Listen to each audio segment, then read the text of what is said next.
I guess I need to be unmuted. Now I'm unmuted. Okay, there we go. Welcome to tonight. We'll get started. This time I'm actually recording, yay for me. So we'll get going on and talk a little bit about some stuff that we have from this week and spend a little time talking about AI and the rest. This probably won't be a very long one. I know no one's going to cry about that. But we'll go through and talk a little bit about kind of assessment in the AI world. We'll watch a little bit of a video that'll take some time. But before we get started, any questions for any of us? Any questions you guys have for what we have going on so far? I'm pausing just in case. Okay. All right, so let's Just to be sure, we didn't have homework this week, right? so if you look at our assignments that are in here, I'll share the screen so you can kind of see where we are there. So if you look at our assignments, as you go in, we're getting close. So you got some stuff that is going to be you didn't have anything else going on with your discussions were the only things, but that didn't happen. So your discussions are down here, and the first real assignments are up here. And the first one is due October 23rd, I believe. So you have some time to get that going on. So you definitely want to get into that assessment as instrument evaluation. If you have questions about that, let me know. But you want to jump on that. Um, all right. All right. Let me see. All right. So let's talk a little bit about AI per se. I'm going to see if this is going to work or if I'm going to have to switch. Yeah, actually worked. Okay. So I figured we'd spend a little time talking about this and thinking about what this looks like. AI is one of those ones that's going to become more and more prevalent in what we're doing. We'll look a little bit at some of the products that are out there today. I'm interested to know what you guys are doing, if anyone's using AI in testing as of right now. It's a very interesting kind of new way to look at what we're doing. And it's a useful tool. Primarily, you'll hear some of the stuff that Salkan will talk about later on when we watch his video, but it really does get into some of these ideas about feedback and what we do with the results and the rest. And so it can be pretty helpful for us in actually kind of building some of the assessment work that we're doing and what it actually does. But there's also some problems with it that we have to make sure that we're considering as you're thinking about how AI is going to be used specifically in educational settings. There's concerns. So let's just look a little bit about some of this stuff. So it really is, as they say, it really does revolutionize is the word that's kind of used more often than not.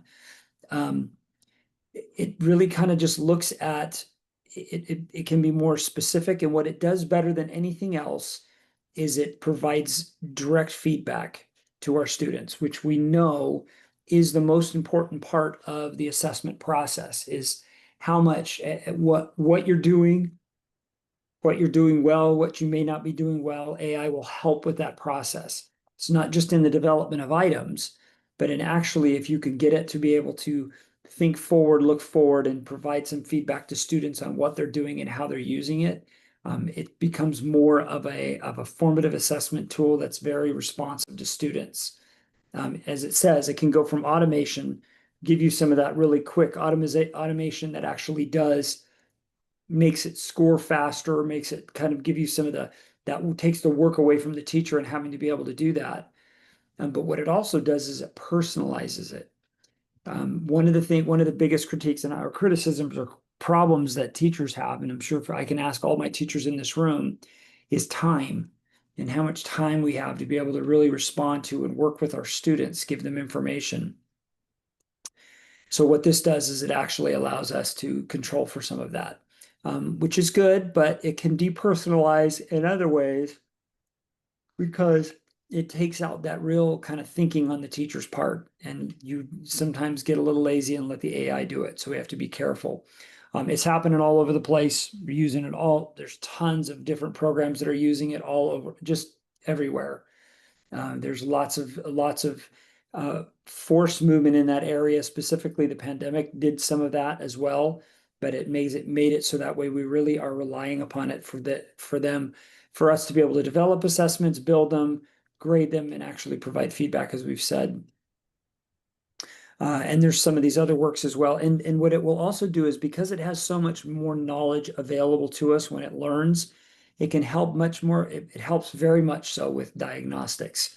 So a diagnostic is an assessment that will go across information and tell you what next.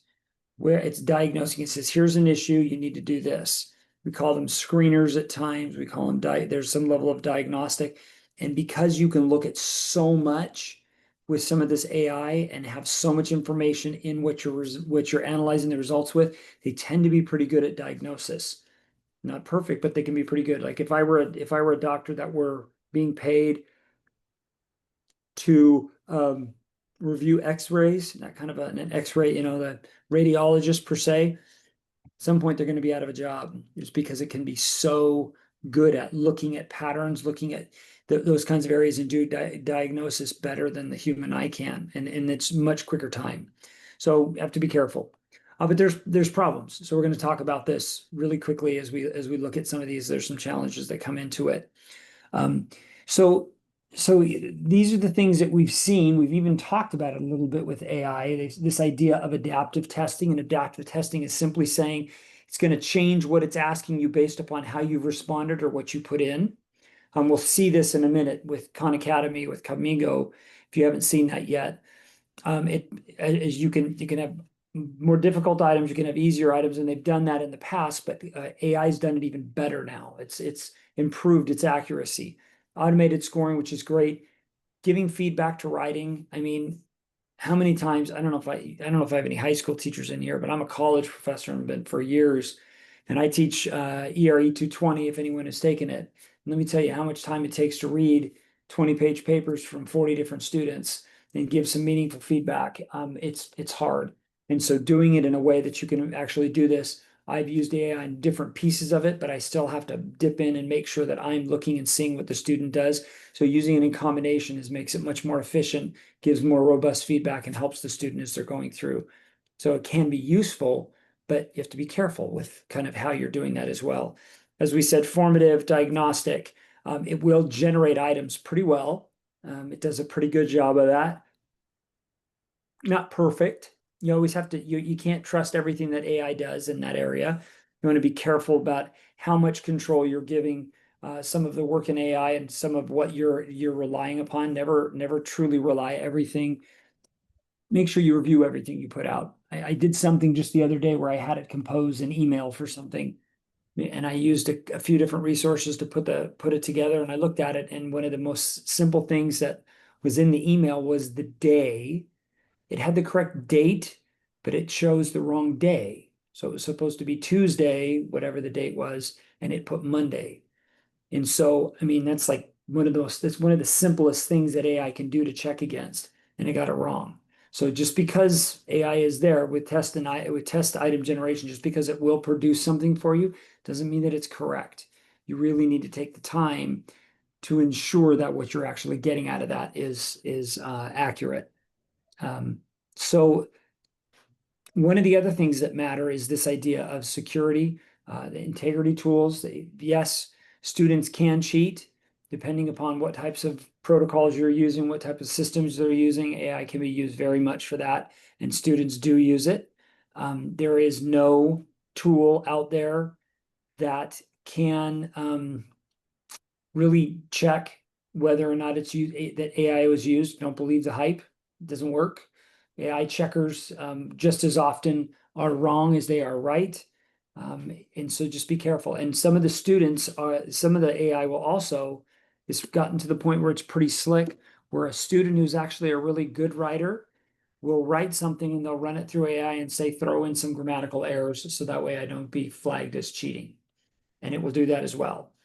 So just be aware that AI you say that you can run it through an AI checker and double check to see if AI is used, doesn't work.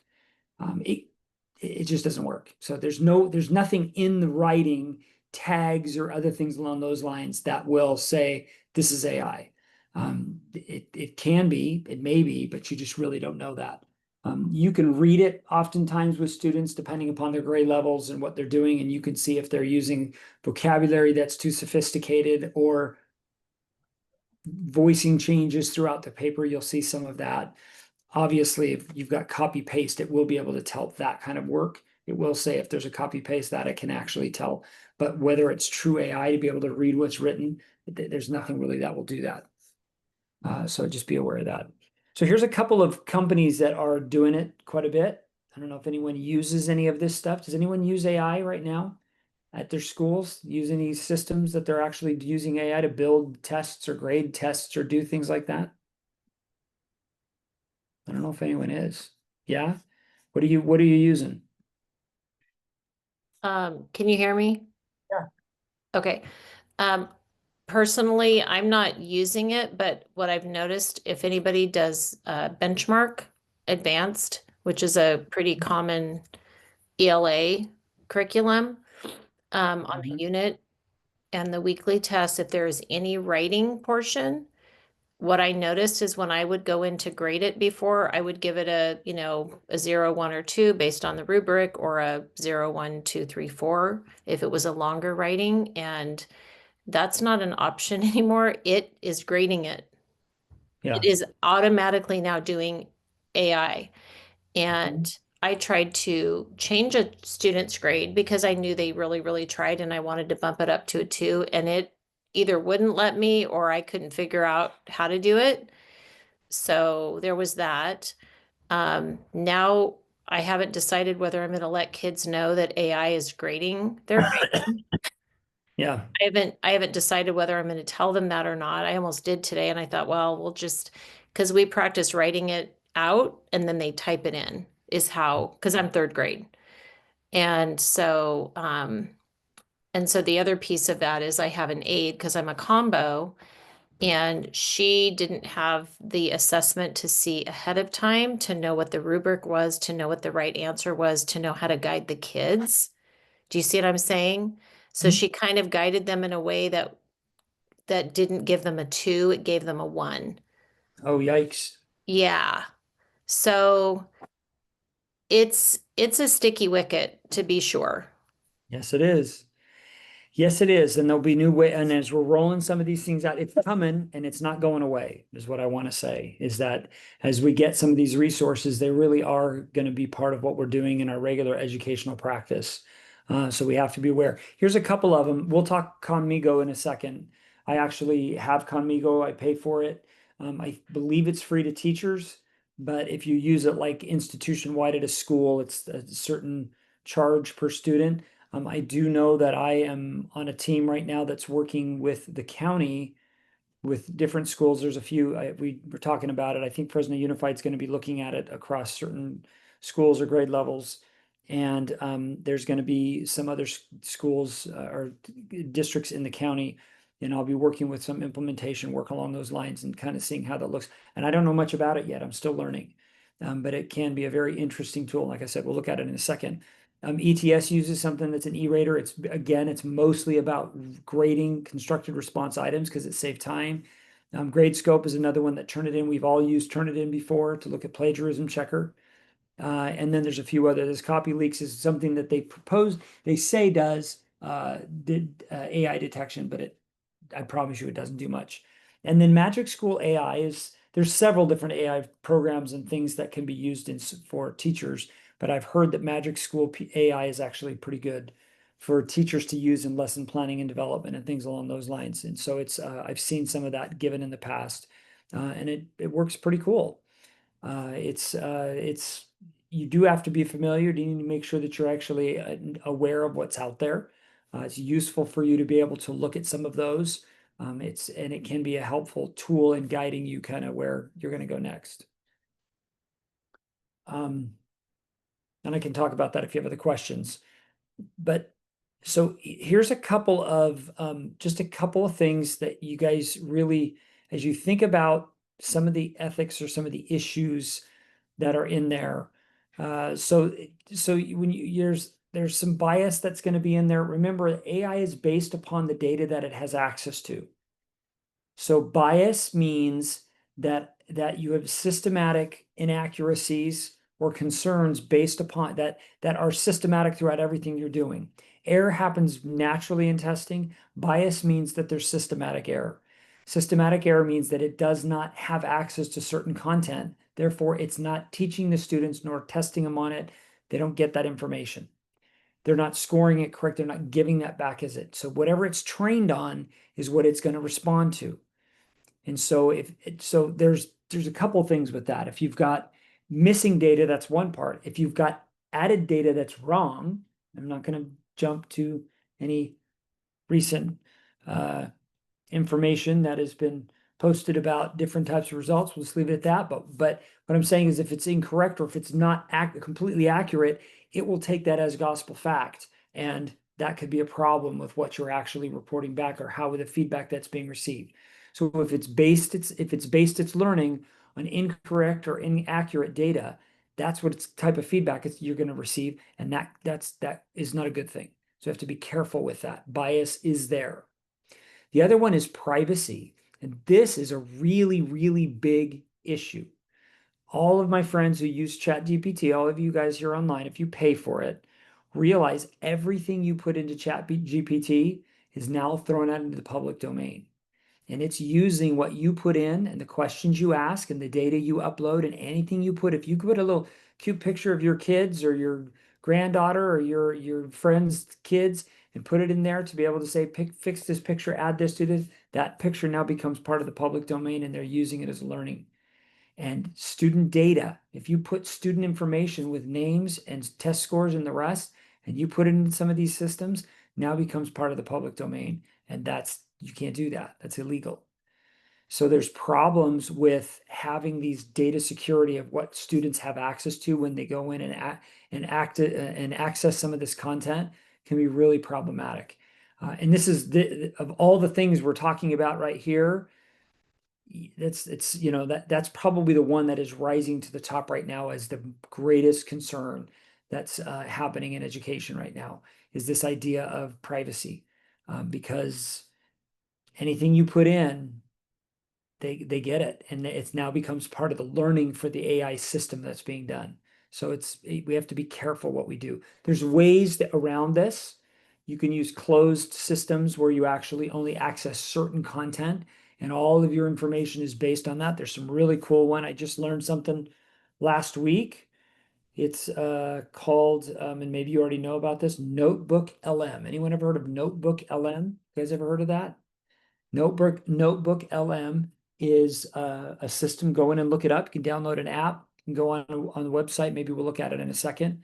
Matter of fact, let's look at it right now because it's actually pretty much it's worth it for a minute. Let's take a look and see what I can find. And it's a Google product, and I signed up for it. And basically, what it does is it takes content. So I love Shakespeare, but this is just something that was featured. It's a notebook, and it goes in it. It's taken all of the plays of William Shakespeare, and then you ask it, it'll do a podcast where they literally talk back and forth to each other. So let's take a look at this for a second. So this is Hamlet explained. So this is like, let's listen to, I think you should, if I'm sharing my screen, I want to make sure that you're hearing. I'm going to stop for just a second because I want to make sure you can hear my thing, my actual computer. So hold on for a second. Share sound. Okay. So let's go back to here. You know, for over 400 years, one play has pretty All much AI. defined the very idea of tragedy. It's a ghost story, it's a detective story, and it's a bloody tale of revenge that has absolutely captivated the world. So what is it about a 400-year-old story about a Danish prince that feels so immediate, so modern?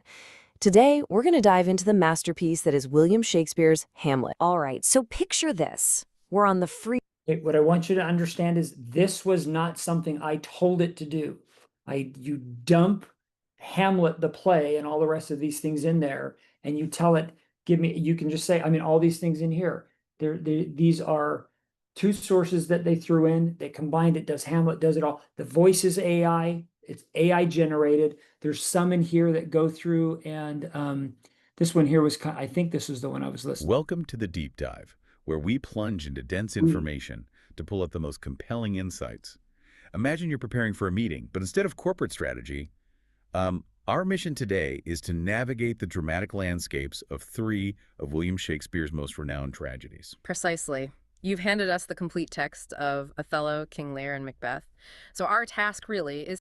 And it's like a podcast. Back and forth, they go back and forth and talk about them. They do comparing and contrasting. For resources for teachers, it's awesome. You can go back and let me see here. We'll look at this one here. I put in the most boring thing you could possibly have here. This is the 25-26 K-14 education May revision budget. Thousands of pages long. It summarizes it down, and now you can go through and you can have flashcards to be able to get through it. You go into the studio, you get an audio overview of it. Who the heck wants an audio overview of the budget? But you can.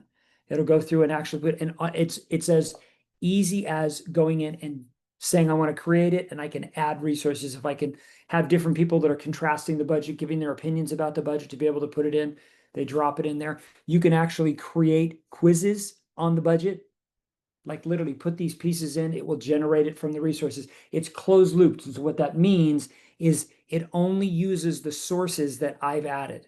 It doesn't go out to the larger internet to do it. I can put in PDFs, documents, files, YouTube videos, whatever. It'll do that and create it for you. Go ahead, Emily. I think that's really interesting. Do you know, does it have like a database of stuff already to choose Sure. from? Because I've used School AI for something similar. In one of I use Benchmark as well, and there's a technology unit with Alexander Graham Bell, and we've done one where I put it on the board and the students would ask questions and you would have like a conversation with Alexander Graham Bell. Yep. But that was already like pre-made. Does this also have something similar? These were the ones that they had featured notebooks. This one here, instead, what you do is you just create your own. And so you can do stuff like that. They have mind maps that will take, again, it's generating a whole bunch of stuff down here to be able to do it, but it will do, you create some of those things. You might be able to talk to it. It can do reports. It can do video overviews, audio overviews that you can actually put in, and it just does it based upon the resources you throw in. So it's really you creating it. If you've got something where you're doing something and it will kind of put those pieces in, and it's just kind of a folder system that allows you to be able to do an analysis of large kind of pieces of information. So I don't know. And the thing about it is, I didn't pay anything for this. It's just Google. Like it's not I mean, I don't know. I don't pay for Gemini. I pay for ChatGPT, but it was free. It's this Notebook LM, and it's through Google right now. So I don't know, something interesting. But like I said, these are the kinds of things that are moving forward when we talk about assessment that make it interesting for us to be able to see. So yeah, I know there's other things that you're talking about. I know they have other systems that are being used. This is a little bit of a different one. So anyway, I love that. I thought it was really cool. Okay. So let's just talk some challenges. You ask questions as well. Please do. Transparency, again, most people don't understand kind of what's going on with AI. So there's this black box mentality that goes in, we just throw things in and it comes out. We're not really sure how it happens. So there's problems. There's lots of problems with academic integrity. We know that. People cheat, they use it. They say there's detection limits, definitely detection limits. There's problems with that as well. There's this idea of critical thinking erosion. I've already even found it in some of the things that I do. I'm a pretty good writer and always have been a pretty good writer, and I find myself getting a little bit lazy. I'll write some stuff, put it all together, and I dump it into ChatGPT and say, polish it up before I send it out. And I've been writing a long time, and so it can make us a little bit lazy. It makes us not have to go through and really think through some of these skills that we've kind of developed over the years. I sound like an old person. I know those kids these days, it's going to ruin what they think. They used to say the same thing about the book. These kids these days, it's going to ruin what they're doing. So there are concerns, but I'm hoping that your generation will come in and make it better, be smarter about how we use it. There really is opportunities. And then the biggest one as well is equity and access, because some of our folks have access and some of us don't. even in this county, there are schools and districts that just don't have the resources to be able to purchase access to some of the stuff, which we'll show you in just a minute here. So it does, those are concerns that we have. We definitely have some concerns that come out of AI. I don't know if you've seen some other ones in the work that you're doing already. Do you see your kids jumping on it and cheating, any of those folks that are teaching actively right now? Have you had to correct or help them out? I don't know if you've seen that yet. I've had several students ask if they can use ChatGPT to look up the answers for their math questions, and I tell them ChatGPT hallucinates sometimes and it'll give them the wrong answer, or it'll tell them to do it in a way that they haven't learned, so I'm gonna know they're not following, our instructions. So I tell them use it at their own risk. Use it at your own risk. ChatGPT is a great tool for certain things, and AI is a really good tool for certain things. It's also a good idea generator as well. So it can be helpful that way. But yeah, go ahead. Do you think that this use of AI, and I know it's new and there's multiple resources coming at us very, very quickly, and there's new information about reading test scores being at the lowest they've ever been. And so my question is this going to further erode students' reading comprehension? If they don't really have to read and comprehend something, they can just run it through ChatGPT and ask a question. It spits out the answer for them. I think it depends upon how we use it. I think there's always a qualifier in anything we do along those lines. Again, we're going to watch a video in a minute. And when you Okay. watch what Sal Khan talks about, I think there are ways that it's going to help improve things that we've done in the past because of, again, the access that it would allow.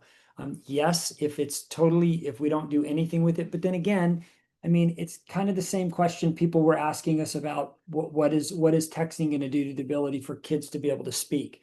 My son speaks in weird, he turns 20 today, but he, grew up in this time, and some of the stuff that he talked about, he said it's just crazy, but he still is able to speak and write and do stuff, even though he grew up texting his whole life. So, I mean, yes, but if we give opportunities and still do it, I really think that they're going to be able to have that, but we just have to be careful with what the over reliance is.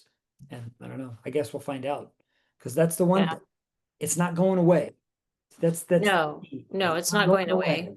So we can put our head in the sand, or we can say, no, I'm going to stand up and I'm going to learn something and I'm going to do something with it to help them use it better, make it better, because it's not going away, for sure, for sure. And there are these ethical things that you've done, human in loop models. They really still have you guys are still the ones who are involved in doing this type of work. Make sure that you use some type of scoring systems that people can see. They actually have a system or what you're using that can be explainable and justifiable as you're looking at some of these. What if we look at some of these audits and making sure that, again, we can go right back to our validity question and be able to say, with the bias audits, really go through and make sure that the assessments or the content is really teaching what you would expect it to teach. So you use humans to make sure that they do that, experts to make sure that you verified and validated some of that work. There's lots and lots of stuff around this idea of privacy policies and data governance. There's a lot of fuss and bother about that. I'm going to a meeting. I met with all the superintendents in Fresno County today, and we talked a little bit about that, and we're going to talk a little bit about it tomorrow. I'm by far not an expert in this. I dabble a little bit in it, but I'm learning. But that is one of the biggest ones, is making sure that we're following some of these policies, that we are saying this is how we use it and this is what we plan to be able to do. Equity along those lines. And so let's do it. Let's look at this. Let's watch this just for a minute. I don't know if you guys have seen this before. Has anyone seen this video before? Does anyone know who Sal Khan is? Anyone know who that is, right? Khan Academy. He's the guy that he was helping his nephew, his niece, I believe, and developed this. I remember when he did it. I remember when the videos first came out. I remember watching him speak years and years ago. And just this last February, we held a conference, and he came and he sat at our table with us, and he is like, the way he looks in this video is how he is. Comes in his little Eddie Bauer chinos and his short sleeve shirt. Like, we've had some people who are really famous and very, you know, whatever, come in and they've got their entourage of 2 or 3 handlers and this and that. This dude just rolled in the back, standing there, came up to the desk and sat and talked to us for a minute, and then stood up and talked to 1,000 people in a conference, and was just super engaging. He's a really smart guy, very down to earth, and I love this. This video is a little long. I think it's, I don't know how many minutes. It's worth it, and then there's worth it for us to have a conversation. So let's watch it, and then we'll have a conversation at the end. All right, so what'd you think? What are some thoughts that you had? Something that stood out to you?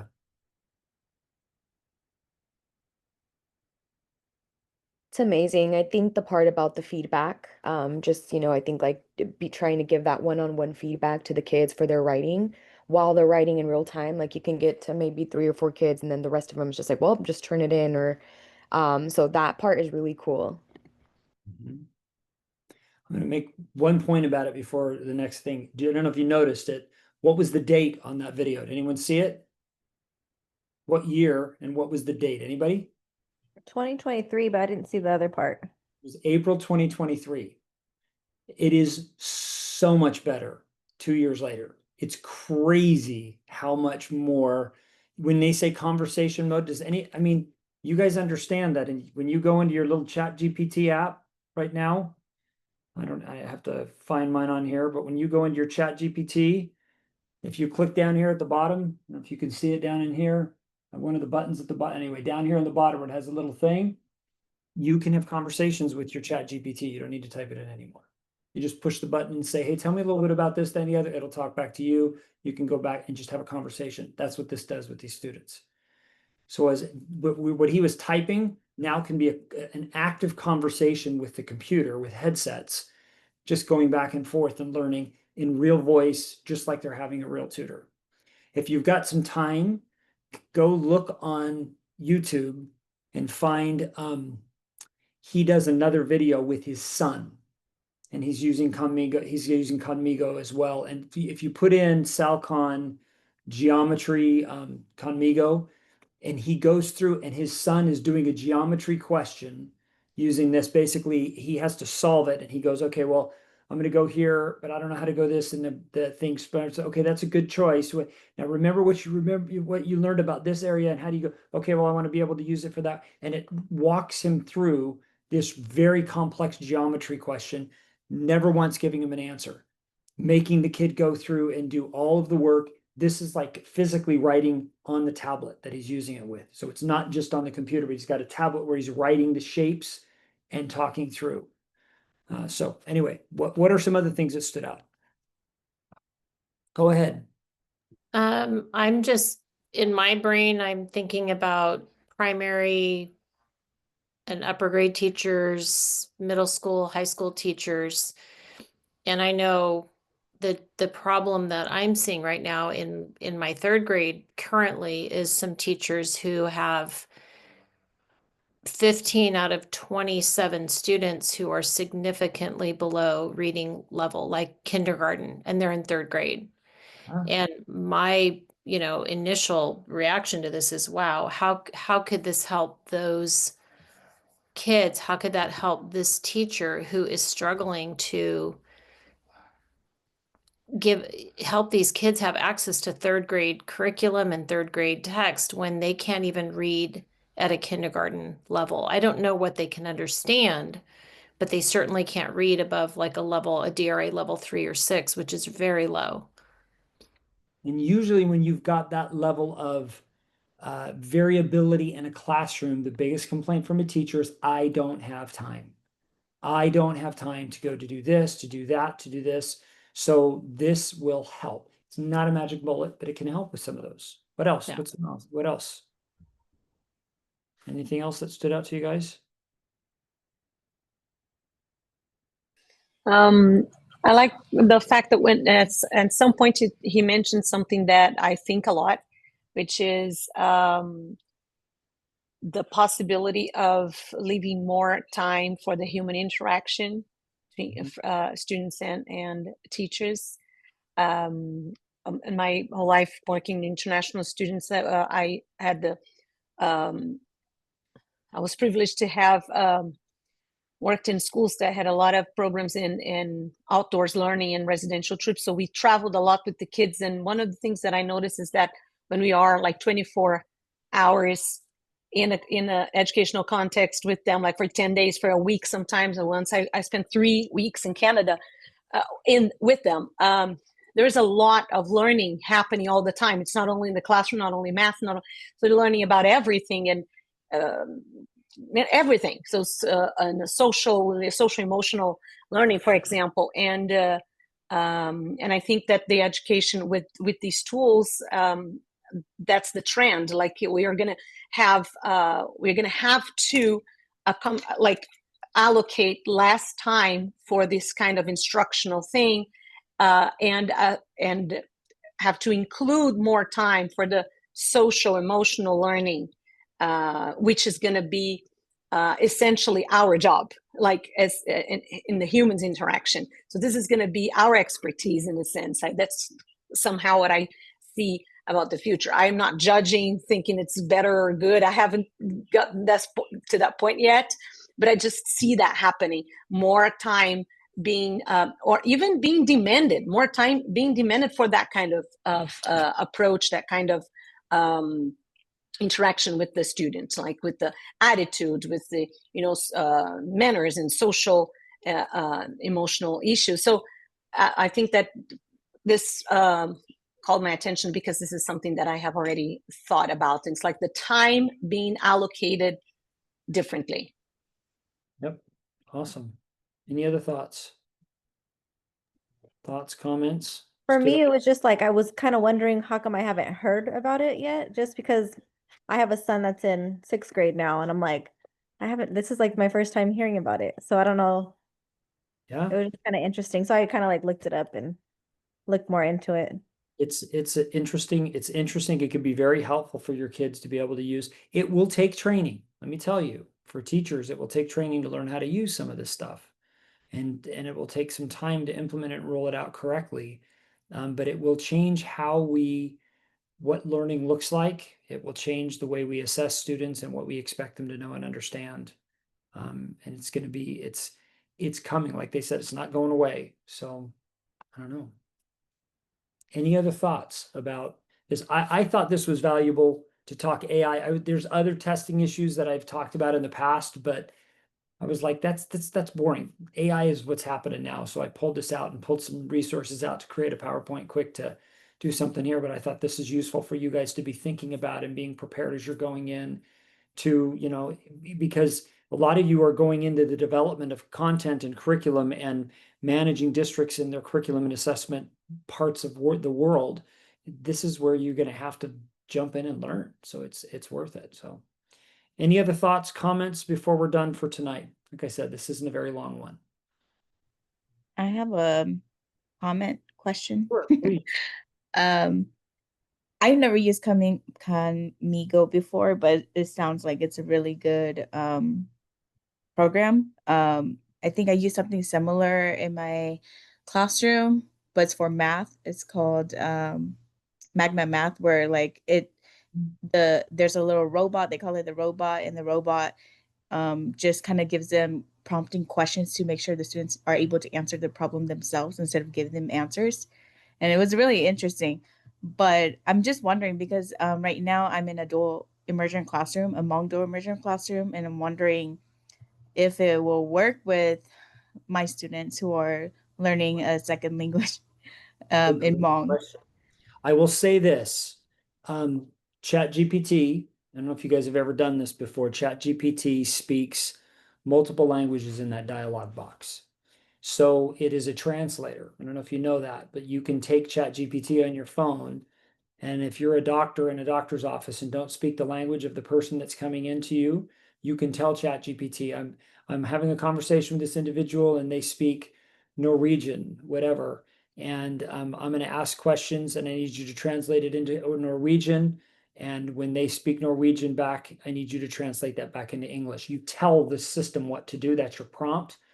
And it says, okay, ready. And it's amazing. My brother-in-law speaks Norwegian, which is why I said it.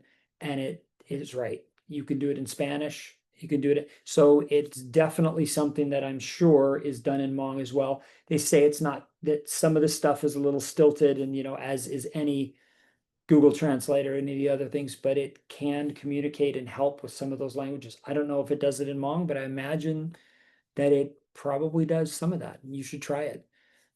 It would be interesting to be able to see what it does. But yeah, the language capability of this right now, and being able to, that's kind of the new with this Chat 5. So ChatGPT 5 is the newest iteration. That's been the newest thing that it's been doing, is the more of the conversation and all that kind of talking natural, the natural conversation with the AI model. I mean, we're all going to turn into Tony Stark from Iron Man. We're going to be yelling at some bot around our house that's doing things for us all the time. So I don't know. But right now, that's what it does. So I'd imagine with your language classes like that, you're going to see that there's going to be more resources that will do it in Hmong and make them actually do the math in Hmong. Which would be an interesting thing to do as well. I don't know. Yeah. It's coming. All right. Well, like I said, this is a way to look at this. It's the way that education is changing. We do it next week. We're going to talk a little bit about assessment in different areas, different types of assessment, a little less educational focus, a little more kind of personality, and the rest focus, attitude scales, and the rest will deal there. And then you guys will have a test. So that will be in a couple of weeks. If there's nothing else, we call it a night. You can log out. We will meet again next week, same time, and have a great week. I'm here for questions if you have it. Thanks. Thank you. Thank you. You, good night. Good night. Thank you. Bye, good night. Hi, Dr. Mihloff.